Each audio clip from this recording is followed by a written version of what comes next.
নমস্কার বন্ধুরা, আজ গুরু পূর্ণিমা উপলক্ষে লক্ষ্মী নারায়ণকে অল্প একটু ভোগ দিয়েছি, তো সেটাই তোমাদের সাথে শেয়ার করব। সবার আগে চেক করে নিব আমার দাদা পুজোর বাজার সব ঠিকঠাক এনেছে কিনা, কারণ ও তো ভুলাক্কার, একটা জিনিস বারবার বলার পরও আর লিখে নিয়ে যাওয়ার পরও ভুলে যায়। আর দেখো, যেই কথা সেই কাজ, ও ঠাকুরকে দেওয়ার জন্য ফলই নিয়ে আসেনি, তাই এখন ও আবার গেল ফল আনতে। তাই আমি ভাবলাম ও যতক্ষণে ফল আনবে ততক্ষণে আমি একটা মালা বানিয়েই ফেলি, কারণ আমাদের শেফালি ফুল গাছে কিন্তু 12 মাসই শেফালি ফুল ফুটে, আর এই বছর একটু বেশি ফুল ফুটছে। মালার মধ্যে আমি শুধু শেফালি ফুল অ্যাড করিনি, মাঝখানে দেখো নয়নতারা ফুলও অ্যাড করেছি। মালা বানানোটা কেমন হয়েছে অবশ্যই জানিও। আমার মালা বানানো কমপ্লিট হতে দাদা চলে এসেছে ফল নিয়ে, তাই আমি বাকি কাজগুলো করা শুরু করে দিলাম। আজ আমি লক্ষ্মী নারায়ণকে ফল আর সিন্নি দিয়েই ভোগ দিয়েছি। বেদানাটা কাটার পর আমার হাতটা দেখে আমার বেদনা হচ্ছে। যেই শুনেছে আমি লক্ষ্মী নারায়ণকে সিন্নি ভোগ দিয়েছি, অমনি দেখো চলে এসেছে। আমি কিন্তু জোরও করিনি গাইস, দেখেছো?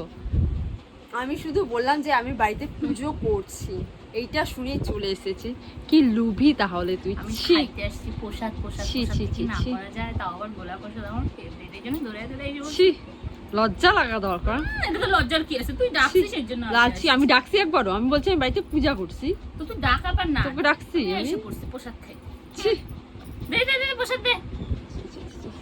কি সব বান্ধবী জুটছে আমার কপালে। হে ভগবান, আমার লুবি বান্ধবীর মনে আর সবুর হচ্ছে না, তাই আমি প্রসাদটা উঠিয়ে ফেললাম। আমি সিন্নি মাখা শুরু করতে ওদিকে দেখো এক এক করে আমার অতিথি আসা শুরু হয়ে গেছে। রিম্পা এসেছে প্রসাদ খেতে, কিন্তু আমি তো ওকে ফ্রিতে প্রসাদ দিব না, আগে কাজ করিয়ে নিব তারপর ওকে প্রসাদ দিব।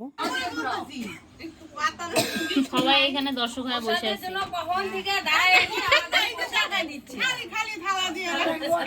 ওনাকে তো খালি থালা দিচ্ছে, আমাদেরকে তো কিছুই দেয় না।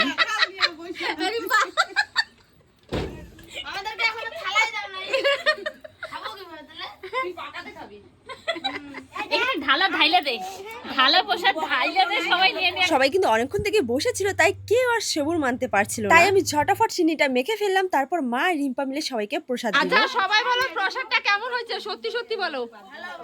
সত্যি তো? যদি খারাপ বলতা কেউ, সবাইকে বাইন্দা রাখতাম এখানে, ঠিক আছে? অপমান অপমান আমার সিন্নি প্রসাদের।